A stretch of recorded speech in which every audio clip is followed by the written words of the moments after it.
Que bom ter você aqui com a gente, começando o dia, adorando ao Senhor, buscando a sua face, ouvindo a sua voz e o conhecendo cada vez mais por meio da palavra de Deus. Você está sendo pouco a pouco transformado e tendo a sua mente renovada para que você experimente a boa, perfeita e agradável vontade de Deus. Então, vamos começar com a nossa declaração diária, dizendo que nós estamos prontos para receber a palavra de Deus? Repita após mim. Eu vou ouvir a palavra de Deus. Eu sou o que a Bíblia diz que eu sou. Eu tenho o que a Bíblia diz que eu tenho. Eu posso fazer o que a Bíblia diz que eu posso fazer. Hoje eu serei tocado pela palavra de Deus. Eu audaciosamente confesso que a minha mente está alerta, o meu coração está receptivo e eu nunca mais serei a mesma. Eu estou pronto para receber a incorruptível, indestrutível, sempre viva semente da palavra de Deus. Hoje a minha mente é renovada e transformada pela palavra de Deus e por isso eu nunca mais serei o mesmo. Em nome de Jesus. Amém. O nosso devocional de hoje já vai começar, mas antes eu quero te pedir para se inscrever no nosso canal e ativar as notificações para receber um aviso toda vez que um vídeo novo for lançado. Também não esquece de curtir, compartilhar e comentar esse vídeo, tá bom? Deus te abençoe e vamos começar o nosso devocional. 1 Samuel capítulo 16. Samuel unge Davi. O Senhor disse a Samuel: até quando você irá se entristecer por causa de Saul? Eu o rejeitei como rei de Israel. Encha um chifre com óleo e vá a Belém. Eu o enviarei a Jessé. Escolhi um de seus filhos para fazê-lo rei. Samuel, porém, disse: como poderei ir? Saul saberá disto e me matará. O Senhor disse: leve um novilho com você e diga que foi sacrificar ao Senhor. Convide Jessé para o sacrifício e eu mostrarei a você o que fazer. Você irá ungir para mim aquele que eu indicar. Samuel fez o que o Senhor disse. Quando chegou a Belém, as autoridades da cidade foram encontrar-se com ele, tremendo de medo, e perguntaram: vens em paz? Respondeu Samuel: sim, venho em paz. Vim sacrificar ao Senhor. Consagrem-se e venham ao sacrifício comigo. Então ele consagrou Jessé e os filhos dele e os convidou para o sacrifício. Quando chegaram, Samuel viu Eliabe e pensou: com certeza é este que o Senhor quer ungir. O Senhor, contudo, disse a Samuel: não considere sua aparência nem sua altura, pois eu o rejeitei. O Senhor não vê como o homem vê a aparência, mas o Senhor vê o coração. Então Jessé chamou Abinadab e o levou a Samuel. Ele, porém, disse: o Senhor também não escolheu este. Em seguida, Jessé levou Samá a Samuel, mas este disse: também não foi esse que o Senhor escolheu. Jessé levou a Samuel 7 de seus filhos, mas Samuel lhe disse: o Senhor não escolheu nenhum destes. Então perguntou a Jessé: estes são todos os filhos que você tem? Jessé respondeu: ainda tenho o caçula, mas ele está cuidando das ovelhas. Samuel disse: traga-o aqui, não nos sentaremos para comer enquanto ele não chegar. Jessé mandou chamá-lo e ele veio. Ele era ruivo, de belos olhos e boa aparência. Então o Senhor disse a Samuel: é este, levante-se e unja-o. Samuel apanhou o chifre cheio de óleo e o ungiu na presença de seus irmãos, e a partir daquele dia o Espírito do Senhor apoderou-se de Davi, e Samuel voltou para Ramá. Davi a serviço de Saul. O Espírito do Senhor se retirou de Saul, e um espírito maligno, vindo da parte do Senhor, o atormentava. Os oficiais de Saul lhe disseram: há um espírito maligno, mandado por Deus, te atormentando. Que o nosso soberano mande estes seus servos procurar um homem que saiba tocar harpa. Quando o espírito maligno vindo da parte de Deus se apoderar de ti, o homem tocará harpa e tu te sentirás melhor. E Saul respondeu aos que o serviam: encontre alguém que toque bem e traga-no até aqui. Um dos oficiais respondeu: conheço um filho de Jessé, de Belém, que sabe tocar a harpa. É um guerreiro valente, sabe falar bem, tem boa aparência e o Senhor está com ele. Então Saul mandou mensageiros a Jessé com a seguinte mensagem: envie-me seu filho Davi, que cuida das ovelhas. Jessé apanhou um jumento e o carregou de pães, uma vasilha de couro cheia de vinho e um cabrito e os enviou a Saul por meio de Davi, seu filho. Davi apresentou-se a Saul e passou a trabalhar para ele. Saul gostou muito dele e Davi tornou-se seu escudeiro. Então Saul enviou a seguinte mensagem a Jessé: Deixe que Davi continue trabalhando para mim, pois estou satisfeito com ele. Sempre que o espírito mandado por Deus se apoderava de Saul, Davi apanhava sua harpa e tocava. Então Saul sentia alívio e melhorava, e o espírito maligno o deixava. 1 Samuel capítulo 17. Davi e Golias. Os filisteus juntaram suas forças para a guerra e se reuniram em Socó de Judá, e acamparam em Éfes-Damim, entre Socó e Azeca. Saul e os israelitas reuniram-se e acamparam no vale de Elá, posicionando-se em linha de batalha para enfrentar os filisteus. Os filisteus ocuparam uma colina e os israelitas outra, estando o vale entre eles. Um guerreiro chamado Golias, que era de Gate, veio do acampamento filisteu. Tinha 2,90 metros de altura. Ele usava um capacete de bronze e vestia uma couraça de escamas de bronze que pesava 60 quilos. Nas pernas usava canaleiras de bronze e tinha um dardo de bronze pendurado nas costas. A haste de sua lança era parecida com uma laçadeira de tecelão e sua ponta de ferro pesava 7,2 kg. Seu escudeiro ia à frente dele. Golias parou e gritou às tropas de Israel: Por que vocês estão se posicionando para a batalha? Não sou eu um filisteu e vocês os servos de Saul? Escolha um homem para lutar comigo. Se ele puder lutar e vencer-me, nós seremos seus escravos. Todavia, se eu o vencer e o puser fora de combate, vocês serão nossos escravos e nos servirão. E acrescentou: Eu desafio hoje as tropas de Israel. Mandem-me um homem para lutar sozinho comigo. Ao ouvirem as palavras do filisteu, Saul e todos os israelitas ficaram atônitos e apavorados. Davi era filho de Jessé, o efrateu de Belém de Judá. Jessé tinha 8 filhos e já era idoso na época de Saul. Os 3 filhos mais velhos de Jessé tinham ido para a guerra com Saul: Eliabe, o mais velho, Aminadab, o segundo, e Samá, o terceiro. Davi era o caçula. Os 3 mais velhos seguiram Saul, mas Davi ia ao acampamento de Saul e voltava para apacentar as ovelhas de seu pai em Belém. Durante 40 dias, o filisteu aproximou-se de manhã e de tarde e tomou posição. Nessa ocasião, Jessé disse ao seu filho Davi: Pegue uma arroba de grãos tostados e 10 pães e leve-os depressa a seus irmãos no acampamento. Leve também esses 10 queijos ao comandante da unidade deles. Veja como estão seus irmãos e traga-me alguma garantia de que eles estão bem. Eles estão com Saul e com todos os homens de Israel no vale de Elá, lutando contra os filisteus. Levantando-se de madrugada, Davi deixou o rebanho com outro pastor, pegou a carga e partiu conforme Jessé lhe havia ordenado.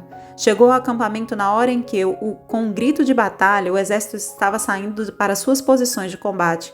Israel e os filisteus estavam se posicionando em linha de batalha frente a frente. Davi deixou o que havia trazido com o responsável pelos suprimentos e correu para a linha de batalha para saber como estavam seus irmãos.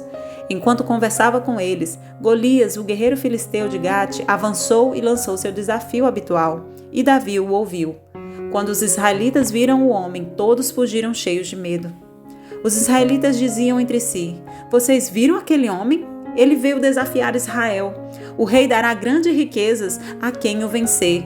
Também lhe dará sua filha em casamento e isentará de impostos em Israel a família de seu pai. Davi perguntou aos soldados que estavam ao seu lado: O que receberá o homem que matar este filisteu e salvar a honra de Israel?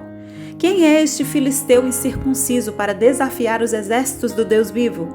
Repetiram a Davi o que haviam comentado e lhe disseram: É isso que receberá o homem que matá-lo. Quando Eliabe, o irmão mais velho, ouviu Davi falando com os soldados, ficou muito irritado com ele e perguntou: Por que você veio até aqui? Com quem você deixou aquelas poucas ovelhas no deserto? Sei que você é presunçoso e que o seu coração é mau. Você veio só para ver a batalha. E disse Davi: O que fiz agora? Será que eu não posso nem mesmo conversar? Ele então se virou para o outro e perguntou a mesma coisa, e os homens responderam-lhes como antes. As palavras de Davi chegaram aos ouvidos de Saul, que o mandou chamar. Davi disse a Saul: Ninguém deve ficar com o coração abatido por causa desse filisteu. Teu servo irá e lutará com ele. Respondeu Saul: Você não tem condições de lutar contra esse filisteu. Você é apenas um rapaz e ele é um guerreiro desde a mocidade. Davi, entretanto, disse a Saul: Teu servo toma conta das ovelhas de seu pai.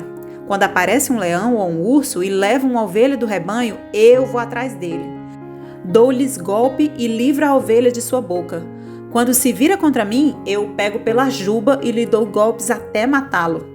Teu servo pôde matar um leão e um urso. Esse filisteu incircunciso será como um deles, pois desafiou os exércitos do Deus vivo.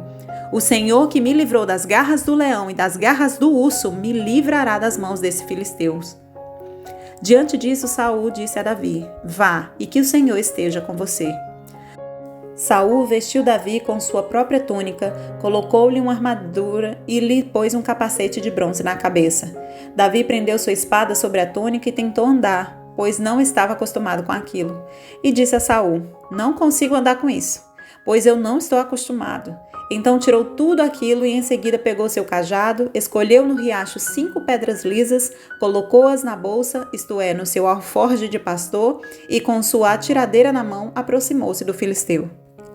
Enquanto isso, o filisteu, com seu escudeiro à frente, vinha se aproximando de Davi.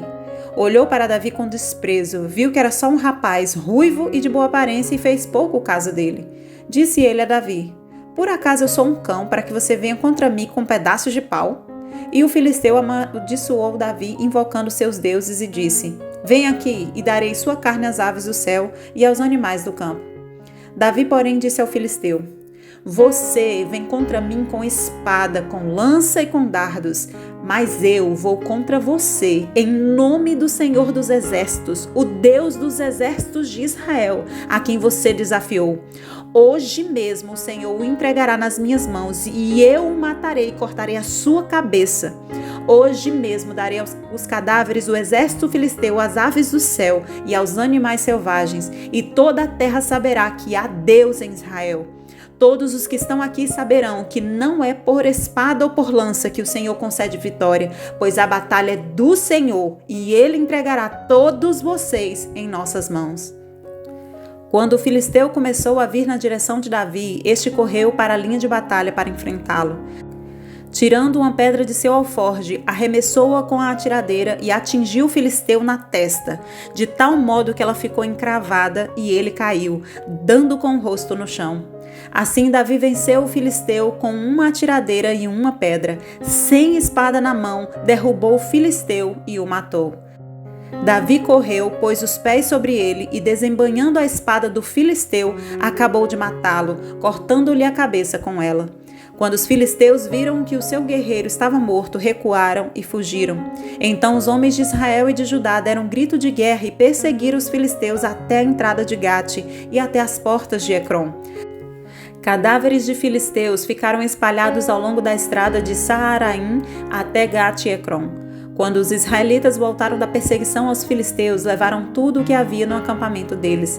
Davi pegou a cabeça do filisteu, levou-a para Jerusalém e guardou as armas do filisteu em sua própria tenda. Quando Saul viu Davi avançando para enfrentar o filisteu, perguntou a Abner, o comandante do exército: Abner, quem é o pai daquele rapaz? Abner respondeu: Juro por tua vida, ó rei, que eu não sei. E o rei ordenou-lhe: Descubra quem é o pai dele. Logo que Davi voltou, depois de ter matado o filisteu, Abner levou-o perante Saul. Davi ainda segurava a cabeça de Golias. E Saul lhe perguntou: De quem você é filho, meu jovem? Respondeu Davi: Sou filho de teu servo Jessé de Belém. 1 Samuel capítulo 18. A inveja de Saul. Depois dessa conversa de Davi com Saul, surgiu tão grande amizade entre Jonatas e Davi que Jonatas tornou-se o seu melhor amigo. Daquele dia em diante, Saul manteve Davi consigo e não o deixou voltar à casa de seu pai. E Jonatas fez um acordo de amizade com Davi, pois se tornara o seu melhor amigo. Jonatas tirou um manto que estava vestindo e o deu a Davi, com sua túnica e até sua espada, seu arco e seu cinturão. Tudo o que Saul lhe ordenava fazer, Davi fazia com tanta habilidade que Saul lhe deu um posto elevado no exército. Isso agradou a todo o povo, bem como aos conselheiros de Saul. Quando os soldados voltaram para casa, depois que Davi matou o filisteu, as mulheres saíram de todas as cidades de Israel ao encontro do rei Saul com cânticos e danças, com tamborins, com músicas alegres e instrumentos de 3 cordas. As mulheres dançavam e cantavam. Saul matou milhares, Davi dezenas de milhares. Saul ficou muito irritado com este refrão e, aborrecido, disse: Atribuíram a Davi dezenas de milhares, mas a mim apenas milhares. O que mais lhe falta senão um reino? Daí em diante, Saul olhava com inveja para Davi. No dia seguinte, um espírito maligno mandado por Deus apoderou-se de Saul e ele entrou em transe em sua casa, enquanto Davi tocava a harpa como costumava fazer. Saul estava com uma lança na mão e a atirou dizendo: Encravarei Davi na parede. Mas Davi desviou-se 2 vezes. Saul tinha medo de Davi, porque o Senhor o havia abandonado e agora estava com Davi. Então afastou Davi de sua presença e deu-lhe o comando de uma tropa de 1000 soldados que Davi conduzia em suas campanhas. Ele tinha êxito em tudo o que fazia, pois o Senhor estava com ele. Vendo isso, Saul teve muito medo dele. Todo Israel e todo Judá, porém, gostavam de Davi, pois ele os conduzia em suas batalhas. Saul disse a Davi: Aqui está minha filha mais velha, Merabe. Eu a darei em casamento a você. Apenas sirva-me com bravura e lute as batalhas do Senhor. Pois Saul pensou: Não o matarei. Deixo isso para os filisteus. Mas Davi disse a Saul: Quem sou eu? E o que é a minha família ou o clã de meu pai em Israel para que me torne genro do rei? Por isso, quando chegou a época de Merabe, a filha de Saul, ser dada em casamento a Davi, ela foi dada a Adriel de Meolá. Mical, a outra filha de Saul, gostava de Davi. Quando disseram isso a Saul, ele ficou contente e pensou: Eu a darei a ele para que lhe sirva de armadilha, fazendo-o cair nas mãos dos filisteus. Então Saul disse a Davi: Hoje você tem uma segunda oportunidade de tornar-se meu genro. Então Saul ordenou aos seus conselheiros que falassem em particular com Davi, dizendo: O rei está satisfeito com você, e todos os seus conselheiros o estimam. Torne-se agora seu genro. Quando falaram com Davi, ele disse: Vocês acham que tornar-se genro do rei é fácil? Sou homem pobre e sem recursos. Quando os conselheiros de Saul lhe contaram o que Davi tinha dito, Saul ordenou que dissessem a Davi: O rei não quer outro preço pela noiva, além de 100 prepúcios de filisteus, para vingar-se de seus inimigos. O plano de Saul era que Davi fosse morto pelos filisteus. Quando os conselheiros falaram novamente com Davi, ele gostou da ideia de tornar-se genro do rei. Por isso, antes de terminar o prazo estipulado, Davi e seus soldados saíram e mataram 200 filisteus. Ele trouxe os prepúcios e apresentou-os ao rei para que se tornasse seu genro. Então Saul lhe deu em casamento sua filha Mical. Quando Saul viu claramente que o Senhor estava com Davi e que sua filha Mical o amava, temeu-o ainda mais e continuou seu inimigo pelo resto da vida. Os comandantes filisteus continuaram saindo para a batalha e todas as vezes que o faziam, Davi tinha mais habilidade do que os outros oficiais de Saul e assim tornou-se ainda mais famoso. 25 de março. A palavra de hoje fala sobre precipitação. Em 1 Samuel 14, dos versos 24 a 45, nós vemos uma situação que mostrava muito de como era o rei Saul. Os israelitas estavam naquele momento em guerra, e ávido pela vitória, Saul fez um voto: Maldito seja todo o que comer antes do anoitecer, antes que eu tenha me vingado de meus inimigos, conforme está escrito em 1 Samuel 14, 24.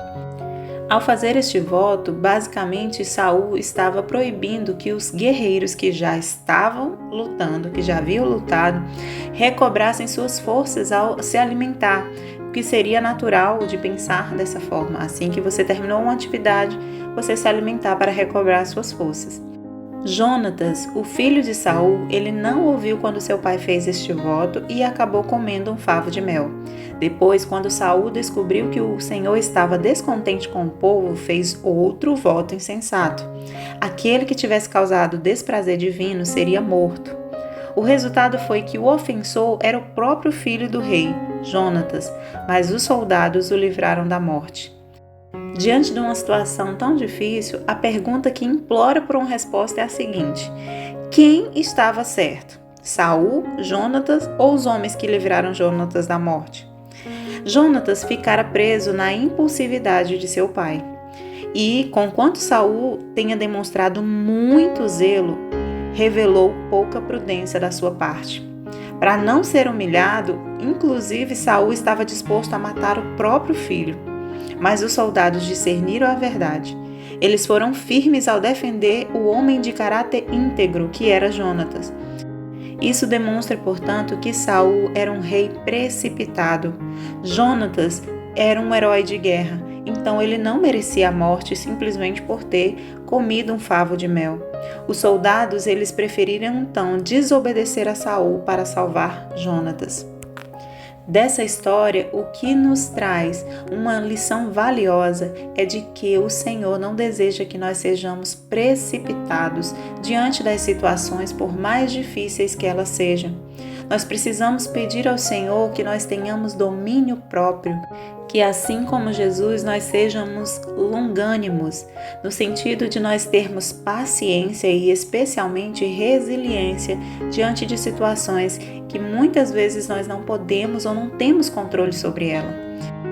Saul demonstrava que ele era muito precipitado ao falar e que ele não ponderava naquilo que ele falava, especialmente porque ele agora ocupava uma posição especial e de grande responsabilidade, que era o rei de Israel, e por isso mesmo ele deveria vigiar em suas palavras e especialmente nos votos que ele deveria fazer. E isso nos faz pensar quantos de nós falamos coisas, trazemos maldições sobre as nossas vidas ou nos colocamos em situações difíceis justamente porque nós não controlamos a nossa língua, não controlamos aquilo que nós falamos e diante de quem nós falamos. O Senhor não deseja que nós sejamos precipitados, pelo contrário, Ele deseja que nós aprendamos a dominar os nossos impulsos e nós precisamos então dele para que isso aconteça. Um dos frutos do Espírito Santo é o domínio próprio. O domínio próprio, por ser justamente um fruto do Espírito, não é natural em nós, não é algo que nós possamos desenvolver plenamente sem a ajuda do Senhor. Nós precisamos dele. Em Eclesiastes 5:2 diz assim: não seja precipitado de lábios, nem apressado de coração para fazer promessas diante de Deus. O Senhor não deseja que nós abramos a nossa boca também para fazer juramentos das quais a gente não pensou e não ponderou em suas consequências ou na forma de fazê-lo, de cumprir aqueles votos. Inclusive, no verso 5 do capítulo 5 de Eclesiastes que nós lemos, ele fala também que é melhor não fazer o voto do que fazer e não cumprir. No mesmo sentido é o que está escrito em Provérbios 20:25, que fala que é uma armadilha consagrar algo precipitadamente e só pensar nas consequências depois que se fez o voto. Temos que entender que tudo que nós falamos tem poder sobre esta terra. Afinal de contas, você e eu somos representantes de Cristo aqui. Somos chamados de embaixadores do Senhor. Então a nossa palavra, ela tem um grande poder e por isso precisamos vigiar naquilo que dizemos e mais ainda naquilo que nós pensamos em fazer em formato de voto. É preferível que não façamos nenhum tipo de promessa em que nós não pesamos a maneira como nós vamos cumprir ou se vamos cumprir ela. Nós devemos ser pessoas que refletimos com consideração, principalmente de acordo com a vontade de Deus, daquilo que Ele deseja para nós, para que nós não atraímos para nós não só o pecado e a maldição, mas também um jugo desnecessário que Deus nunca planejou para nós. Amém? Posso orar por você? Senhor Deus e Pai, neste momento eu te peço que abençoe essa pessoa que está ouvindo este devocional.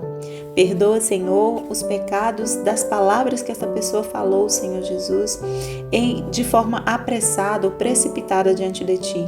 Senhor, em nome de Jesus, venha abençoar os lábios e a mente desta pessoa para que ela seja sábia, para que ela tenha prudência e ainda mais seja uma pessoa que reflete antes de falar. Que o falar dessa pessoa em tudo glorifique o Teu nome. Dá-lhe o domínio próprio, que só o Teu Espírito pode prover e fazer se desenvolver na vida desta pessoa agora. É isso que eu te peço nesse dia, em nome de Jesus, e já te agradeço. Amém e amém.